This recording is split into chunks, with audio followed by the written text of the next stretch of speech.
నమస్తే welcome to Disha TV. 10 ఏళ్ల తెలంగాణలో పొలిటికల్గా పార్టీ ఫిరాయింపులు యథేచ్ఛగా జరిగిపోయాయి. ఒకవైపు ప్రజాస్వామ్యంలో ప్రతిపక్షం నిర్మాణాత్మకమైన సూచనలు చేయాలని అధికార పార్టీ చెప్తూనే దాన్ని బలహీనపరిచే చర్యలు విచ్చలవిడిగా కొనసాగాయి. పార్టీ ఫిరాయింపు రాజకీయాల్లో ఇది కొత్త అంశం కాకపోయినప్పటికీ దాని తీవ్రత పెంచి కేసీఆర్ వివాదాలకు కేంద్ర బిందువుగా మారారు. రాష్ట్రం ఏర్పడిన వెంటనే బొటాబొటీ సీట్లతో అధికారంలోకి వచ్చిన కేసీఆర్ తెలుగుదేశం కాంగ్రెస్ పార్టీల నుంచి ఎమ్మెల్యేలను చేర్చుకున్నారు. శాసనసభాపక్షం విలీనం అనే పేరుతో ఉద్దేశపూర్వకంగానే ప్రోత్సహించారు. నియోజకవర్గాల అభివృద్ధి పేరుతో ఎమ్మెల్యేలు కూడా అప్పటి అధికార పార్టీగా బీఆర్ఎస్లో చేరారు. రెండో టర్కీలో 2/2 సీట్లను గెలుచుకున్న ఆ ధోరణి కొనసాగించారు. చివరకు అసెంబ్లీలో ప్రధాన ప్రతిపక్షమే లేకుండా చేశారు. మూడోసారి పవర్లోకి రావడానికి శతవిధాలా ప్రయత్నించి విఫలమైన తర్వాత కూడా కాంగ్రెస్ ప్రభుత్వం 6 నెలలు ఉంటుందో లేదో అంటూ కామెంట్లు చేశారు.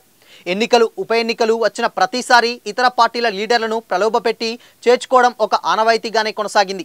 తెలంగాణ రాష్ట్రాన్ని సాధించడమే ఏకైక లక్ష్యంగా 2001లో ఉనికిలోకి వచ్చిన తెలంగాణ రాష్ట్ర సమితి 2014లో రాష్ట్రం ఏర్పడిన తర్వాత అసెంబ్లీ ఎన్నికల్లో అధికారంలోకి వచ్చింది. తొలి ముఖ్యమంత్రి దళితుడేనని ఉద్యమం సమయంలో చెప్పిన కేసీఆర్ సీఎంగా బాధ్యతలు చేపట్టారు. ఉద్యమ నేతే పరిపాలకుడయ్యాడంటూ ఆ పార్టీ నేతలు గొప్పగా చెప్పుకున్నారు. సమైక్య పాలనలో ధ్వంసమైన తెలంగాణను పునర్నిర్మాణం చేసే టాస్కులో భాగంగా సంక్షేమం అభివృద్ధిని 2 కళ్లుగా పాలన సాగించారని కితాబిచ్చారు. ఉద్యమ పార్టీగా ఆవిర్భవించిన టీఆర్ఎస్ ఇప్పుడు ఫక్తు రాజకీయ పార్టీ అని ప్రకటించారు. రెండోసారి పవర్లోకి వచ్చిన తర్వాత ప్లీనరీ వేదికగానే ప్రాంతీయ పార్టీ నుంచి జాతీయ పార్టీగా అడుగులేస్తుందని ప్రకటించారు.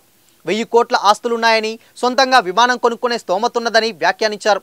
బీజేపీతో సన్నిహితంగా మెలుగుతుందనే అపవాదును ఎదుర్కొంటున్న సమయంలో ఫ్రంట్ పాలిటిక్స్ అంశాన్ని తెరపైకి తెచ్చారు. జాతీయ పార్టీలైన కాంగ్రెస్ బీజేపీలకు ప్రత్యామ్నాయంగా ప్రాంతీయ పార్టీలన్నింటితో ఒక ఫ్రంట్ ఏర్పాటు చేస్తానని ఢిల్లీ, పంజాబ్, మహారాష్ట్ర, కర్ణాటక, తమిళనాడు, ఒడిశా, జార్ఖండ్, పశ్చిమ బెంగాల్ రాష్ట్రాల్లో చక్కర్లు కొట్టారు. అక్కడి ప్రాంతీయ పార్టీ నేతలతో చర్చలు జరిపారు.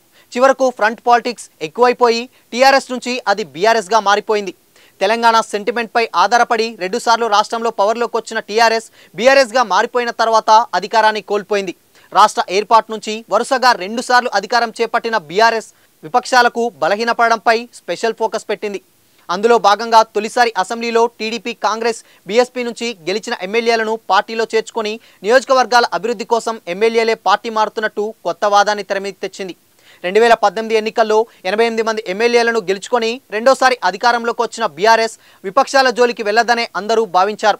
కానీ అసెంబ్లీలో విపక్షాలు ఉంటే ప్రతి విషయంలో ప్రభుత్వాన్ని ప్రశ్నలతో ఇబ్బందులకు గురి చేస్తారనే కారణంతో కాంగ్రెస్ టీడీపీ ఎమ్మెల్యేలను పార్టీలో చేర్చుకున్నది. దీంతో అసెంబ్లీలో కాంగ్రెస్ ప్రధాన ప్రతిపక్ష హోదాను కోల్పోయింది. టీడీపీ కనుమరుగైపోయింది. విపక్ష ఎమ్మెల్యేలను పార్టీలో చేర్చుకునేందుకు పాత కేసులు బయటికి తీయడం, వ్యాపారాలను బలహీనపరచడం వంటి అస్త్రాలను బీఆర్ఎస్ ప్రయోగించింది. 2024లో అధికారంలోకి వచ్చిన కాంగ్రెస్ బీఆర్ఎస్ను బలహీనపరిచేందుకు ప్లాన్ చేస్తున్నది. ఇప్పటికే బీఆర్ఎస్ నుంచి గెలిచిన దానం నాగేందర్, కడియం శ్రీహరి, తెల్లం వెంకట్రావు కాంగ్రెస్ కండువా కప్పుకున్నారు. పార్లమెంట్ ఫలితాల తర్వాత మరింత మంది గులాబీ ఎమ్మెల్యేలు కాంగ్రెస్లోకి వస్తారంటూ మంత్రులతో ఓపెన్గా స్టేట్మెంట్లు ఇవ్వనున్నారు. అయితే బీఆర్ఎస్కు వీక్ చేసేందుకు ఆ పార్టీకి చెందిన పలువురు ఎమ్మెల్యేలకు పదవులు, ప్రయోజనాలు ఆశగా చూపుతున్నారనే విమర్శలున్నాయి. ఒకవైపు ప్రజాస్వామ్యంలో అధికార విపక్షాలకు వేర్వేరు బాధ్యతలున్నాయని, ఆ స్ఫూర్తితోనే పనిచేయాలని, నిర్మాణాత్మకంగా వ్యవహరించాలని సూక్తులు చెప్తున్న ఆచరణ మాత్రం అంతా అధికార పక్షమే. ప్రతిపక్షం విమర్శలకే పరిమితం అనే ధోరణి బలపడింది. ఉమ్మడి రాష్ట్రంలో ఇందిరా పార్క్ నిరసనలు, ఆందోళనలకు కేర్ ఆఫ్ అడ్రస్గా ఉండేది. అందుకే దాన్ని ధర్నా చౌక్ అని వాడుకలో పిలుచుకునేవారు. రాష్ట్ర ఏర్పాటు తర్వాత ఆ ప్రాంతంలో నిషేధాజ్ఞలు అమలయ్యాయి. విపక్ష లీడర్లు కదలికలపై అడుగడుగునా పోలీస్ నిఘా పెరిగింది. ఆందోళనకు సిద్ధమయ్యే లీడర్ల ఫోన్లను ట్యాంపింగ్ చేయించి అరెస్టులు, గృహ నిర్బంధాలతో కట్టడి చేసింది. ప్రజా సమస్యలపై నిరసన తెలిపే హక్కు లేకుండా ప్రభుత్వం ఇబ్బందులకు గురిచేస్తుందని పలువురు ప్రజా సంఘాలు హైకోర్టులో పిటిషన్లు వేశారు. దీనిపై సుదీర్ఘంగా విచారించిన హైకోర్టు ప్రభుత్వ తీరును తప్పుబట్టింది. ఇందిరా పార్కులో నిరసనలు, ఆందోళనలకు అనుమతిచ్చింది. తిరిగి ధర్నా చౌక్ ఉనికిలోకి వచ్చింది. అటు అసెంబ్లీలో గొంతెత్తిన సస్పెన్షన్ అమలైతే బయట ఆందోళనలకే అవకాశం లేని ప్రజాస్వామ్య వ్యతిరేక విధానాలు అమలయ్యాయి. రాజకీయాల్లోకి కొత్త తరం, వారసత్వం, అండ, ధనబలం ఉన్న యూత్ కొత్తగా రాజకీయాల్లోకి వచ్చే అవకాశం ఉండేది. కానీ ప్రత్యేక రాష్ట్రం కోసం పోరాడిన పలువురు యువకులు రాష్ట్ర ఏర్పాటు తర్వాత చట్టసభల్లోకి ఎంట్రీ ఇచ్చారు.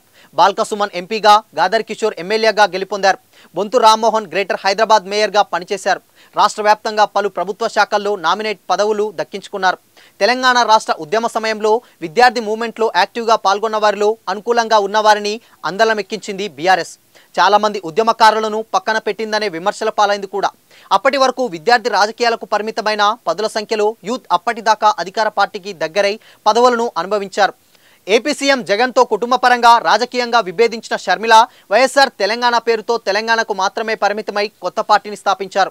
రాష్ట్ర వ్యాప్తంగా పాదయాత్ర చేస్తూ ప్రజాదరణ కోసం ప్రయత్నించారు. కానీ పొరుగు రాష్ట్రానికి చెందిన వ్యక్తి అనే ప్రధాన కారణంతో షర్మిలకు ఆమె ఆశించిన ఆదరణ లభించలేదు.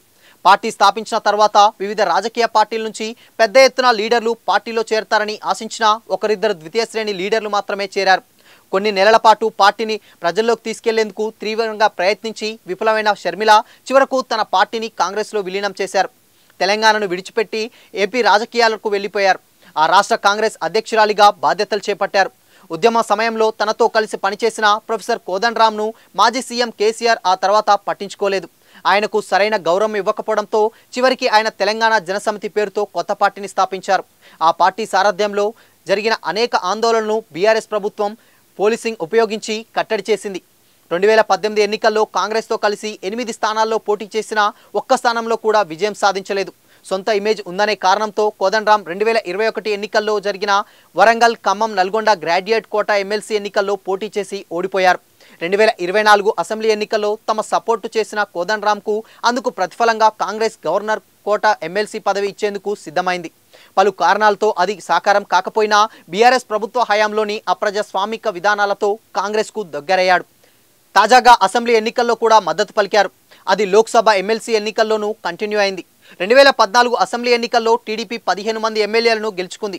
కానీ అందులో 12 మంది గులాబీ పార్టీలో చేరడంతో ఆ పార్టీ ప్రభావం మెల్లమెల్లగా తగ్గుతూ వచ్చింది. 2018 ఎన్నికల్లో కేవలం 2 మాత్రమే గెలిచారు. ఆ 2 కూడా బీఆర్ఎస్లో చేరారు. పార్టీ నుంచి గెలిచిన ఎమ్మెల్యేలు, ఎంపీలు ఫిరాయించారు. కార్యకర్తలు సైతం బీఆర్ఎస్ తీర్థం పుచ్చుకున్నారు.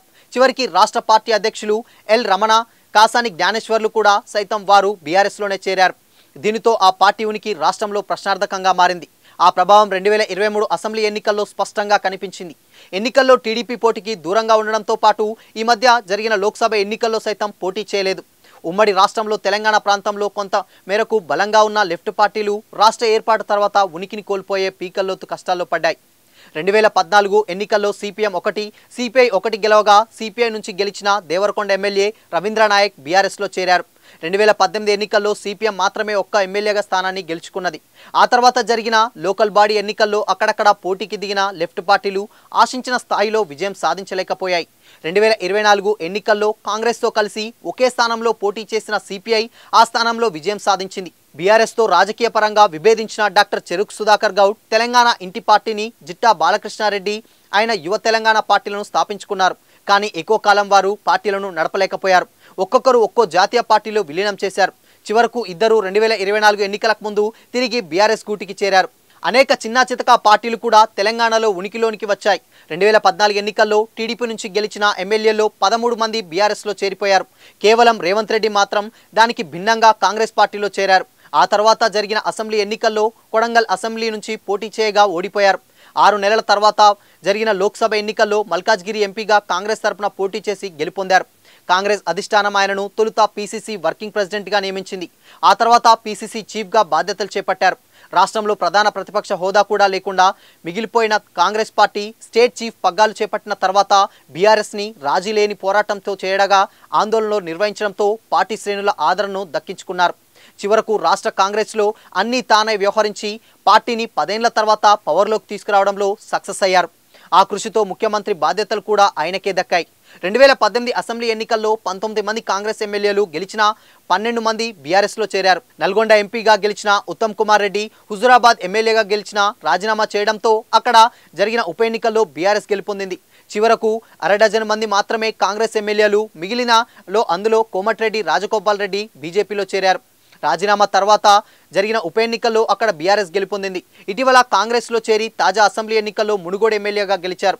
కాంగ్రెస్ నుంచి చాలా మంది బీఆర్ఎస్లోకి వలసలు పెరిగినా అప్పటికీ నాయకత్వం నివారించలేకపోయింది. పార్టీ లీడర్లు, కేడర్ ఆత్మస్థైర్యాన్ని నిలబెట్టుకోలేకపోయింది. 10 ఏళ్ల విరామం తర్వాత రేవంత్ రెడ్డి అధ్యక్షతన పార్టీకి మళ్లీ ప్రాణం వచ్చింది. అదే పవర్లోకి రావడానికి కారణమైంది. బీఆర్ఎస్ హయాంలో రేవంత్ రెడ్డి పలుమార్లు జైలుకు వెళ్లారు. ఓటుకు నోటు కేసులో ఒకసారి కేటీఆర్ ఫామ్ హౌస్ పై డ్రోన్ ఎగరేసిన కేసులో మరొకసారి జైలు జీవితం గడిపారు. బీజేపీ ఎంపీ బండి సంజయ్ సైతం 10వ తరగతి ప్రశ్నపత్రాల లీకేజ్ కేసులో జైలుకు వెళ్లారు. అలాగే పాదయాత్రలో ఉన్న షర్మిల పరుష పదజాలంతో కేసీఆర్ను విమర్శించేందుకు పోలీసులు కేసు నమోదు చేసి జైలుకు పంపారు.